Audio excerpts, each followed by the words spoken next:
August 23rd, 11:30 p.m. So I've never had a diary before, but I feel like I need to let this out or I'll go crazy. It started today morning as soon as I woke up. As soon as I opened my eyes, I felt the mattress leaning to the left, pushed down by the weight of something heavy lying next to me. Before I could turn around, I felt hot air blow onto my neck. Like whoever was lying next to me was holding its breath, waiting for me to wake up. I immediately turned around and saw nothing. Obviously, duh. I got up from my bed, thoroughly rubbed my eyes, and pinched my arm just to make sure I wasn't dreaming. I wasn't. From the time I headed to the shower till I left school, the entire time I felt like I was being watched. Like the pair of eyes staring at me were soon going to burn my neck. Surprisingly, as soon as I reached home, turned the handle of the door and went in, the feeling of being watched just washed away. Like someone dropped a bed sheet in front of me. I wish the feeling of being watched stayed though, because what comes next was way worse and it feels like it's never going to leave me. As soon as I entered my room, the air suddenly felt heavier, like I was trying to breathe underwater.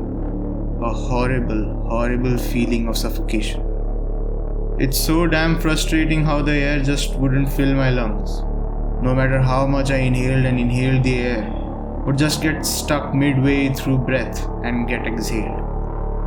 I tried to relax and meditate, but the feeling is still there and feels like it's not gonna leave anytime soon. So I'm just going to try to relax and sleep, and maybe I'll wake up better tomorrow. August 24th, 10 p.m.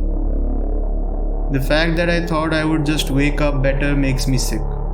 How did I not know that what had just happened wasn't normal? I woke up today at 4:30 a.m. in total darkness, with the same feeling like someone was sitting behind me. But this time, they weren't breathing. They were chuckling. The feeling of someone being behind me didn't just vanish as soon as I turned around, because when I did, I felt like I was staring at the someone laying with me in bed. The chuckling continued, this time feeling each breath as they chuckled hit my face. I jumped up from my bed, headed to the light switch, but before I touched the light, the switch immediately turned on, and I felt the cool breeze of the night hit me from behind. Whatever was with me in bed left the window open. I didn't even check the window. I opened my room's door and ran to my mom's room, but she wasn't there. I had forgotten she had a very late night shift. I just sat in my bed, trembling and crying while I tried to doze off for a couple of hours before school.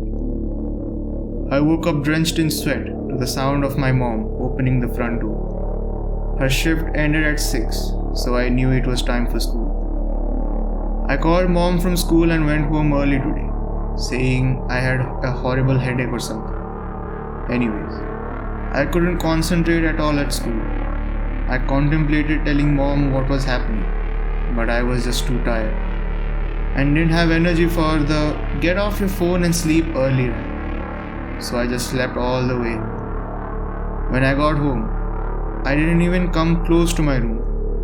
I just laid down on the couch and slept. I woke up and it was dark.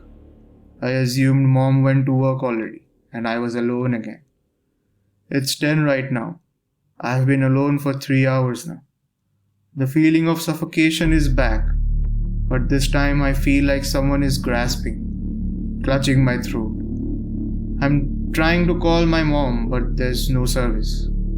I don't know what's going on, but I hope I'm going crazy and that all that's happening is just my imagination. But it doesn't feel like it. August 25th, 11:50 p.m. I woke up today feeling different. The weight of a person laying next to me every morning has lifted. I didn't feel like I was being watched or suffocated. I was actually starting to believe I was imagining things and just had a couple of days of hard work or something. But then I saw it. I saw it. When I went to the bathroom after I woke up, I felt a little throbbing pain all over my neck. But I figured I just slept in a bad position, that's all. But while I was brushing my teeth, I looked in the mirror, and there it was, staring at me, smiling like it was its first time ever. A horrible looking grin extended from its left ear to its right eye, where its place laid stitches, as if forcing its mouth to extend that long. In place of the left eye was a hole, with a dark brown gooey liquid dripping from it. The figure stood behind me in the tub, holding the shower curtain as if inviting me in. I kept washing my face again and again, but every time I leaned down and stood up again, the figure kept stretching out its hand, stretching, stretching, and stretching, until it finally reached me, grabbed my neck, and kept choking me. The horrible grin was still fixed in the mirror. The remaining gaping hole maintained contact with my eyes, until I blacked out. I woke up on the bathroom floor, with bruises all over my neck. Nighttime has fallen, and I keep hearing voices. At first they weren't clear, sounded just like whispers or muffled wind, but now I hear it clearly.